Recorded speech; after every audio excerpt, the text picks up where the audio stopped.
What's up, guys? So man, there is a shocker at Ducati. I did not expect this guy to get signed, not to them anyway. And before I get to it, just see if you can guess it. Take a couple guesses and see if you can actually guess who they signed to ride that bike for next year. Kullas made some good money at PIR. That is one of the most fun events you'll ever attend. If you ever go to Washougal, make sure you go early and go to that Thursday night race. It's probably more fun than the National. If you got some aches and pains, I'm telling you, Nano-Xtreme. Everyone who uses it is just like, wow, this is crazy. I can't believe I didn't have this before. So head over to Nano-Xtreme, use code Cooksy and get free shipping. Don't miss out on your consultation with Coach Rob Beams. Click the link below and he'll help you get through a hot day. He'll give you 30 minutes of his time to drop knowledge on you. So click that link. If you're going to Loretta's and you want to know how to get through the day, head over to Coach Rob. AJ Wright's Crypto giving away Teslas. Him and VeChain have partnered up. They're giving away multiple Teslas. And if you don't like Teslas, they'll give you $42,000, $1,500 in crypto, and a whole bunch of other prizes. So click the link below and enter to win a new Tesla. You need people like me so you can point your fucking fingers and say, that's the bad guy.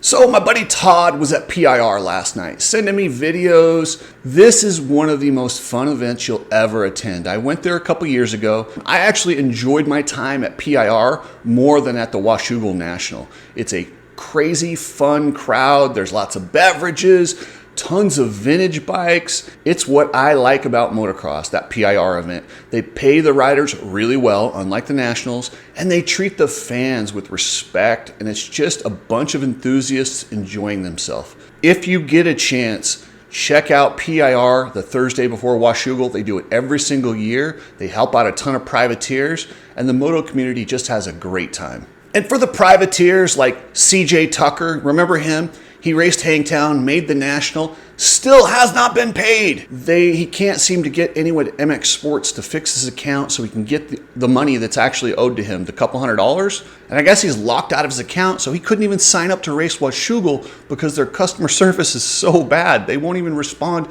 to fix his account. That's how little they care about these privateers. They don't care to get them their money. They don't even care if they sign up. They're like, we got enough entries, whatever, screw you. But he went and raced this PIR event, made some money, had some fun. He didn't win. That was Kullas. Kullas looked like he was on a mission out there. There was a triple right in front of this tabletop that he was just sending. I mean, Kullas went there to win that money. And then the always likable Brandon Ray. B-Ray's the best. Gets the whole shot. That's worth $1,000. Goes over this gigantic double. And that is one of the things at this track. They have this gigantic double in the middle. It's like a double, but it's a tabletop double. But it launches these dudes so high. B-Ray launches off that, throws an arm in the air, and he had some of the dirtiest whips earlier in the day. This dude has a good time riding his dirt bike, and I'm sure glad he made some good money. I mean, with that whole shot, that's $1,000, then it's another $2,000 and something for second place. He cleaned up. He probably made more at PIR than he has in probably the rest of the year racing Supercross and the Nationals in purse money. You could tally all that up. He probably made more in one night than he did all year chasing the National Professional Series. And Brandon Ray is no slouch. This dude makes main events. He makes Nationals. He could score points. That's how good of a rider he is. You know, he's one of the top 40, 20 in the world on any given day, and he can't even make as much as he would make at a Thursday night event racing the professional Nationals. That's embarrassing. And I don't have the full results. They'll have them online soon, but I know Jeremy Hand got third, so he made some good money, some traveling money for him. Pope got fourth. I guess Marshall Welton was running up front and then had a crash or had an issue. I don't know exactly what happened, but he was in the money and then had an issue. But as far as motocross events in the community goes, this is one of the best things you'll go to all year long. I hope it continues to grow, and I love how they give back to the community, and they really do appreciate us and our crazy passion for racing dirt bikes. Man, they did have one of the funniest interviews I've seen in a long time. Jet and Hunter showed up. I think that's pretty cool, those guys to show up at a local event and support all the privateers and kind of rub elbows with the fan. But the announcer asked Hunter Lawrence something about, is he frustrated that he keeps getting beat by Jet? And man, you could see the smoke coming out of his ears. His body language changed, and he was like, oh. Table in your area and vice versa. And there's got to be this, you guys obviously are very close brothers and everything, but there's got to be, I mean, you're right there, man. You're outstarting him pretty much every race. Yeah, I try my best to. I mean, there's a lot of money on the line. Apparently there's a bit of money on the line for this next race coming up. This is the main event, so I think everyone here wants to see some pretty good racing. I want to see a little carnage as well. So everyone on the line, let's And then the guy cracks me up. I don't know if he's nervous interviewing Hunter and Jet or if he had a few beverages in him, but you know, Hunter's got a mic. You know, he's standing there with the mic, and this dude is just like trying to impale him with the mic that he's using, typical announcer style. It is pretty funny stuff. But Hunter just completely ignored the question and went right into something else, immediately changed the topic. So yeah, I try my best to. I mean, there's a lot of money on the line. Apparently there's a bit of money on the line for this next race coming up. This is the main event, so I think everyone here wants to see some pretty good racing. I want to see a little carnage as well.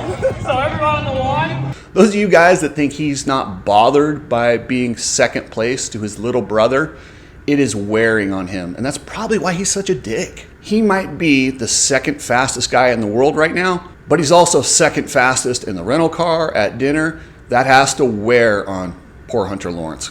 But great job to everyone at PIR and Thursday Night Motocross. You guys kick ass.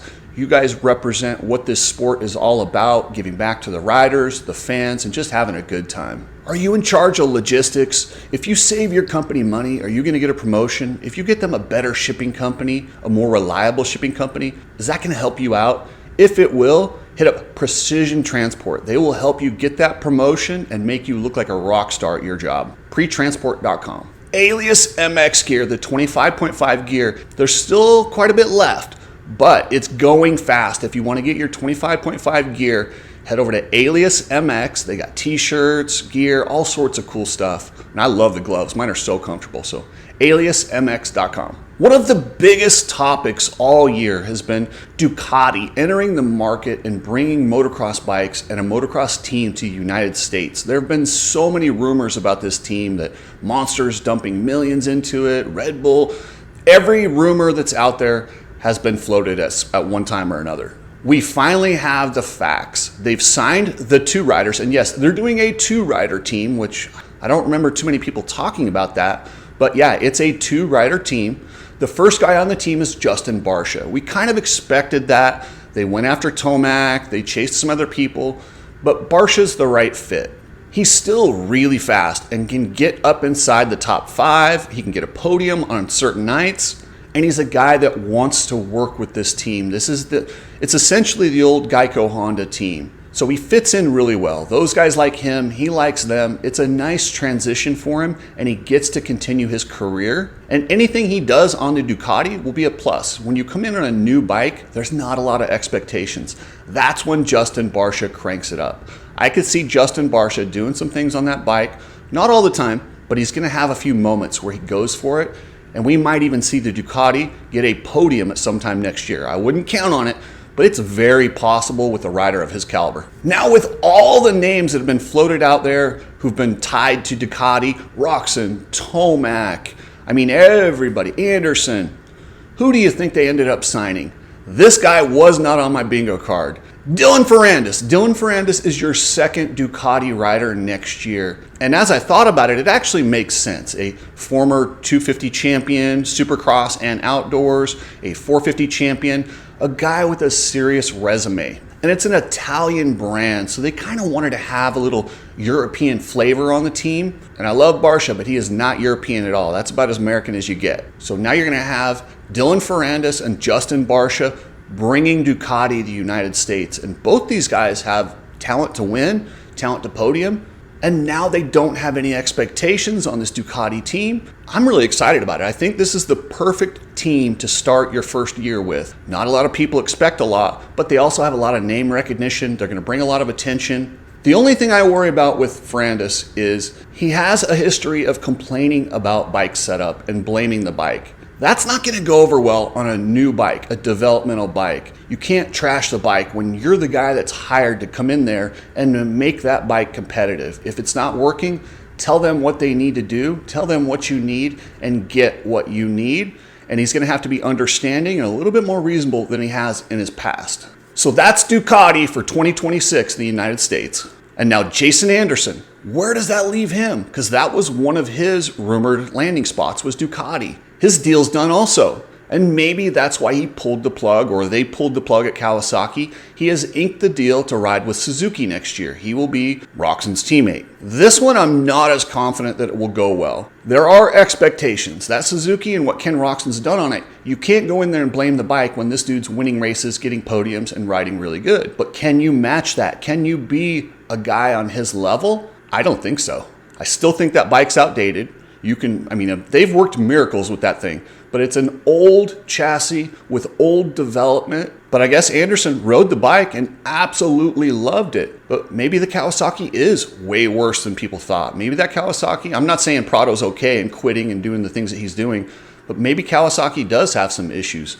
Maybe Chase Sexton is going to panic when he gets over there, because if it's as bad as these guys are portraying it, it's going to be an ugly couple years for Chase Sexton. But I don't think that's the case. I really don't. I think the Kawasaki's close. I think these guys, it's more of an atmosphere over there. They have a horrible, toxic environment. However or why ever that happened, it is not a fun place to be. You got Prado quitting. You got Anderson essentially pushed off the team. Kawasaki just wants to turn the page, get Sexton, and start fresh.